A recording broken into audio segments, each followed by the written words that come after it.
2017. Pedro Sánchez, quien ha estado aquí, pues ya es un bastante didáctico economista. Le hemos invitado el día de hoy. Pedro, gracias por estar aquí. Buenas noches, Bernardo. Gracias. Diagnóstico corto y explicación para ver cómo va a estar la economía en el 2017, pero no nos asustaras mucho. ¿Cómo estás? Vamos a tratar de ser lo más optimista posible. Así es que, ¿cómo? Sí. Bueno, el año 2016 evidentemente va a ser de contracción económica. El 2017. El 2016 primero. Hablemos de cómo va a terminar el año 2016. Que ya estamos. Ya estamos en el cierre y evidentemente va a ser de contracción económica. Se estima que el decrecimiento económico va a estar en alrededor de entre el 1.7% que estima el Banco Central y el 2.6% que estima el Fondo Monetario Internacional. Decrecimiento, es decir, una contracción, una caída en la economía, en el Producto Interno Bruto del Ecuador. Nuestra estimación es que estará alrededor de un 2% por ahí la caída en general en la economía. Y esto viene porque... Detallito, algunas cosas. Claro. ¿Qué países en el mundo tienen o tendrían decrecimiento este año? Bueno, hay Venezuela, obviamente, en la región. Fuera de juego eso. Sí, fuera de Venezuela. juego, ¿no? Pero... ¿Algún otro en la región? En la región... ¿Aquí? No. Bueno, tenemos que chequear el dato de la estimación de Haití, pero acá en Sudamérica, luego del desempeño de Venezuela, nuestro desempeño como Ecuador va a ser el segundo peor de toda la región. Es decir, solo Venezuela está peor que nosotros. Solo Venezuela está peor que nosotros. Pero, oye, todos los días escuchamos en cadenas nacionales, los sábados, pero horas de horas, elogiándose el manejo de la economía ecuatoriana, elogiándose el buen manejo. En todos los países del mundo no manejan la economía como el Ecuador. Y tú vienes a decir que el Ecuador tiene el peor desempeño económico en la región luego de Venezuela. Te vas a sacar la sabatina, Pedro. Probablemente. Efectivamente hay una caída importante que viene como consecuencia de la caída en varios sectores de la economía. Hay caídas de acuerdo a datos de la recaudación tributaria, que la recaudación tributaria es un indicador importante de cómo va la actividad económica, porque si las empresas venden más, contribuyen más, obviamente, también pagan más impuestos. Pero si comparamos de enero a octubre del 2015 contra enero a octubre del 2016, vemos que en general la recaudación tributaria tuvo una caída del 10.8%. Y hay unos sectores más afectados que otros. Por ejemplo, el comercio tiene una variación del menos 4.7%, la manufactura del menos 4.1%, el sector financiero y asegurador del menos 18.5%, sí, el sector agrícola del menos 8.9%, el transporte y almacenamiento del menos 0.9%. Hay sectores que tienen un crecimiento pero bajo, salud y asistencia social el 0.8%. Enseñanza el 1.6%. Bueno, finalmente todo esto hace que a criterio de ustedes que haya o que va a haber en este año 2016 un decrecimiento de menos 2% del Producto Interno Bruto. Del Producto Interno Bruto de la economía. Así es. Y esto se debe a que ha habido una contracción en la liquidez de la economía ecuatoriana. La caída del precio del petróleo en un primer momento durante varios meses de este año. Ahora se empieza a ver una leve recuperación en el precio del petróleo, pero todo este año y buena parte del 2015 experimentamos una caída en el precio del petróleo muy significativa. Por otra parte, también la caída en las exportaciones de productos no petroleros, en donde también hubo una contracción importante, ha hecho que tengamos un ingreso de divisas mucho menor a la economía ecuatoriana. Y esto ha generado problemas en las cuentas fiscales por parte del Estado, porque obviamente no ha podido recaudar por exportaciones petroleras y tampoco por ingresos tributarios, como estábamos viendo hace un momento, lo que se esperaba. Y al no poder contar con esos ingresos y tener que enfrentar ya un ritmo de gasto que ya viene predefinido, ha generado un problema fiscal, ha generado también que el Estado no cumpla a tiempo con el pago a proveedores, y esto generó un efecto en cadena, que esos proveedores que no podían comprar tampoco paguen a sus proveedores, y así se fue complicando la situación económica y la disponibilidad de liquidez en general en la economía ecuatoriana. Recientemente, gracias al endeudamiento externo, el gobierno ha contado con más recursos y que le han permitido ponerse al día con determinados proveedores, y eso ha inyectado liquidez a la economía, que ha permitido que se vea de cierta manera una leve recuperación en la actividad económica, pero esta es una leve recuperación que proviene de una inyección de recursos de endeudamiento externo. Entonces, no es permanente. No es permanente. Es una inyección de recursos a la economía que ha permitido reactivar, pero con una fuente de financiamiento externo de endeudamiento que es temporal. Entonces, no vemos que haya una recuperación sostenida para el largo plazo, sino una disminución del ritmo de caída. Todavía no llegamos a un momento de recuperación, de subir nuevamente, de crecer nuevamente. ¿Eso cómo queda 2016 a 2017? Tomando en cuenta factores. Año electoral completamente. Así es. 2017. Ese es un factor muy importante. Otro detalle. La Constitución indica que no hay una reforma presupuestaria en 2017 porque un año electoral se tiene que utilizar el mismo presupuesto del año pasado, lo cual creo que es una ventaja a estas alturas del partido, ¿eh? Será el nuevo gobierno que en mayo tendrá que hacer un programa económico para no solamente 2017, sino para todos los 4 años o 5 años que le vienen adelante. Todo eso, ¿qué nos viene en 2017 de acuerdo a los análisis que ha hecho COFACE Pedro Sánchez? A ver, en 2017 el factor más importante que hay que tomar en cuenta, al menos para el primer semestre del año 2017, es el tema electoral. El asunto electoral, las expectativas que se genera del resultado electoral evidentemente van a tener un impacto en las decisiones que tomen las personas y las empresas para invertir, para endeudarse, para contraer nuevas obligaciones, y eso obviamente va a impedir que se reactive la economía con el ritmo que debería reactivarse en el año 2017, porque todo el mundo va a estar a la expectativa de invertir y de tomar decisiones en función de lo que pase en el tema electoral, independientemente de cualquier sea el resultado.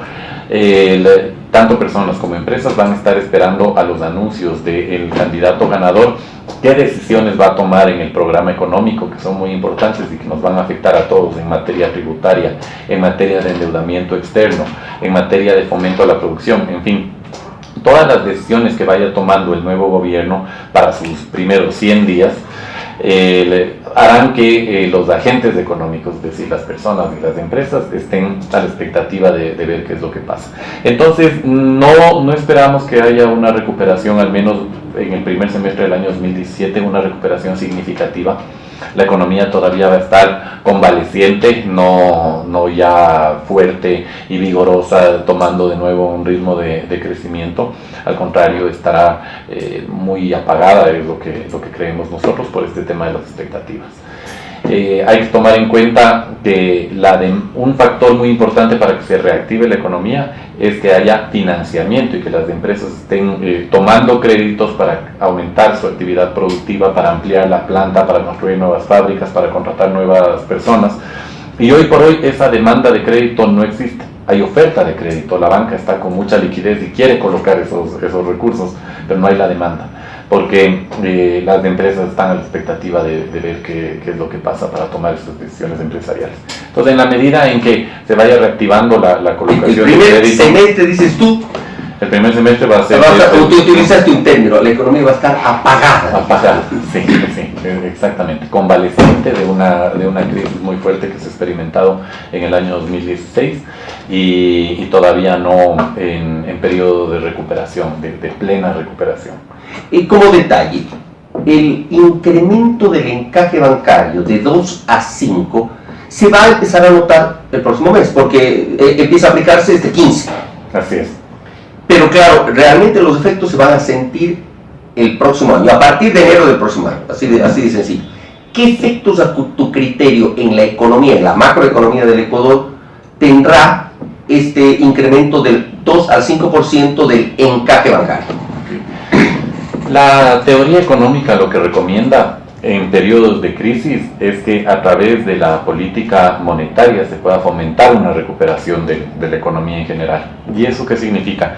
Que en lugar de subir el encaje bancario, se baje el encaje bancario o al menos se lo mantenga, porque en el momento en que bajamos el encaje bancario permitimos que haya más dinero circulando en la economía, y al haber más dinero circulando en la economía se puede reactivar más rápidamente la economía. Lo que está pasando ahora es una medida contraria a la teoría económica. A la recomendación de la teoría económica.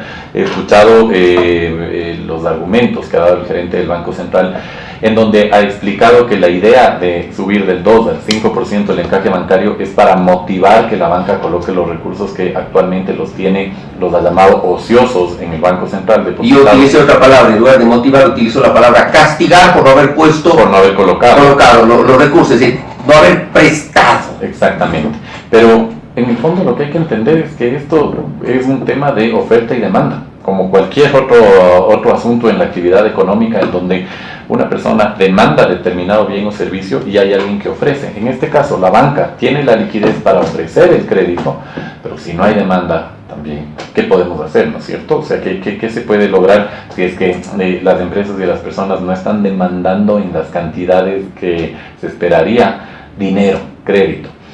Entonces, el encaje bancario, habrá que ver si llega este incremento del 2 al 5%, si llega a tener el efecto que se quiere lograr, que es que la banca coloque más recursos. En mi criterio, la medida no es la adecuada porque no se está atacando a la raíz del problema, que es la demanda de crédito. No viene por el lado de la oferta, de que los bancos tengan o no tengan la intención de colocar. ¿Cómo vendrá la demanda? ¿Cómo crecerá la demanda de crédito?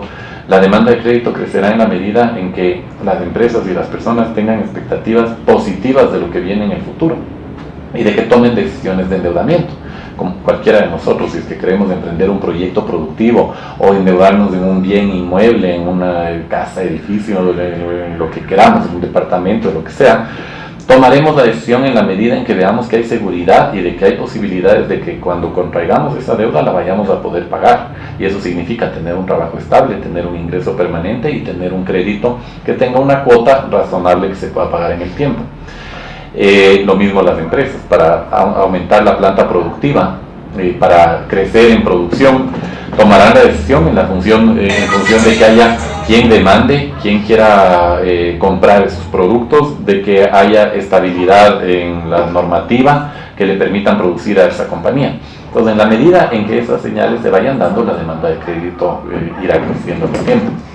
Escuché el día de hoy un análisis económico bastante interesante, un desayuno pues de empresarios. Yo no soy empresario, pero soy bien metido bien metiche, entonces estuve ahí. Y una de las cosas que decían es que el próximo gobierno, sea cual sea, deberá tener un programa económico que tendrá que incluir todo un programa de préstamos, y decía, preferiblemente con los organismos internacionales y ya no con China. Primero porque China no nos va a prestar más. Ya vino el presidente chino acá y dijo, sí, motivemos nomás a las instituciones financieras de los dos países para que pongan la refinería en Pacífico. Algunos de aquí creían que iba a decir el presidente chino, les voy a prestar $13,000 millones para que construyan la refinería en Pacífico. No es nada jabón. Por si acaso, lo que ocurrió es que dijo, motivaremos a las instituciones de los dos países. ¿Para qué? Analicen si es posible el financiamiento. China no nos va a dar más. Entonces, el análisis que decían es que se requerirá un programa económico para pedir préstamos a organismos internacionales con mucho más bajo interés, pero para ello se requiere, tú conoces mejor que cualquiera, el aval del Fondo Monetario. Cuando el Fondo Monetario da el aval significa que nos da un préstamo pequeño, pero ese es el aval para que el resto de instituciones financieras, entiéndase Banco Mundial, BID, CAF, Banco Europeo, etcétera, den préstamos. ¿Tú coincides con aquello o no? ¿Crees que el Ecuador puede salir solito de esta crisis? A ver, el gobierno ha tomado endeudamiento externo en los últimos meses en volúmenes importantes y a un precio alto. La última colocación, el interés, los 750 millones de dólares que puso la semana pasada. 750 millones de dólares al 9.65 de tasa de interés, los 1.000 millones anteriores al 10.75 de tasa de interés, otros 1.000 millones antes también al mismo 10.75. Entonces, el precio del dinero, que es la tasa de interés, es alta en nuestro caso porque tenemos un riesgo país importante, el más alto de la región, luego de Venezuela nuevamente. Venezuela tiene el riesgo país más alto de toda Latinoamérica, luego viene Ecuador. Entonces, esa colocación va a generar un peso importante en pago de capital e intereses en los próximos años. Pues la última colocación fue una colocación a 10 años plazo al 9.65, va a generar al menos otros 700 millones de dólares. La colocación fue de 750 millones, pero si hacemos el 9.65 por 10 años de pago de intereses, van a ser otros 700 millones, lo que se está pagando el doble, ¿no es cierto? Entonces, esto va a generar un peso en el presupuesto del Estado importante, porque vamos a tener que pagar de alguna manera esas deudas, ya son compromisos adquiridos. Y lo que va a tener que enfrentar el próximo gobierno es la decisión o la encrucijada de: tengo que servir la deuda contraída por el gobierno anterior, tengo que pagar esas obligaciones que tiene el país, pero para poder pagar esas obligaciones que me genera un valor de intereses importante, tengo que dejar de gastar en otras cosas, porque los recursos no son ilimitados. Entonces tengo que dejar de gastar en salud, en educación, en infraestructura o en gasto corriente, en sueldos y salarios, en fin. El gobierno tendrá que tomar las decisiones a ver qué hace. Si es que no queremos que eso ocurra, y si se quiere mantener el gasto y la inversión pública en el país, habrá que mirar cómo reestructuramos la deuda para que la carga de pago de intereses por el endeudamiento actual no sea tan fuerte dentro del presupuesto y que se puedan lograr plazos más largos a través de una reestructuración de deuda, tomando créditos a más largo plazo y a un costo menor. Eso obviamente es muy difícil de lograr. El gobierno, el que se posicione, tendrá que armar todo un programa para tratar de lograr un endeudamiento a menor tasa de interés y a un plazo más largo. Pero habría que entrar en un esquema de reestructuración de esa deuda para que el peso que tenemos actualmente de este endeudamiento no sea tan significativo dentro del presupuesto. Entonces sí, habrá que hacer todo un programa de refinanciación. Sí, a este ritmo de endeudamiento, sí, habrá que, el próximo gobierno tendrá que hacer un programa de refinanciación de la deuda para tratar de alivianar ese peso de la deuda externa dentro del presupuesto del Estado. Y una pregunta que creo que todos los ecuatorianos un poco la esperamos: ¿se podrá salir de la crisis? ¿El 2017 será un año en el que se podrá mejorar la situación? O, como dicen los análisis del Fondo Monetario Internacional, que será peor que el 2016 y que el 18 será peor hasta el 2021. Eso dice el análisis general del Fondo Monetario Internacional hasta el 2021. ¿Crees tú, con el análisis que han hecho, que será así, de que vamos a tener, será el 2017 un año peor que el 2016? A ver, el análisis del Fondo Monetario Internacional, que prevé 5 años de caída de la economía, me parece exagerado. No creo que lleguemos a 5 años de caída continua de la economía, ni mucho menos.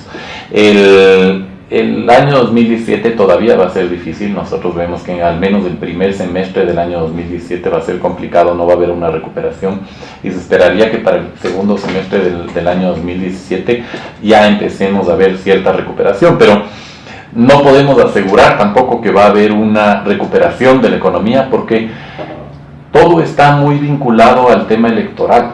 Habrá que ver qué pasa. La economía no camina por sí sola, porque se basa en expectativas, en decisiones de la gente y de las empresas en función de expectativas que se hacen. Entonces ahí entra también en juego el factor electoral. Entonces habrá que ver qué pasa. Las definiciones que tome el gobierno que se posesione, independientemente de cuál sea el que gane, tendrá que tomar algunas decisiones en materia económica, y de esas decisiones dependerá si es que la recuperación es más rápida o más lenta. Pedro Sánchez, de COFACE, de la compañía francesa de aseguramiento, que han elaborado pues un muy interesante análisis de proyección económica para el año 2017.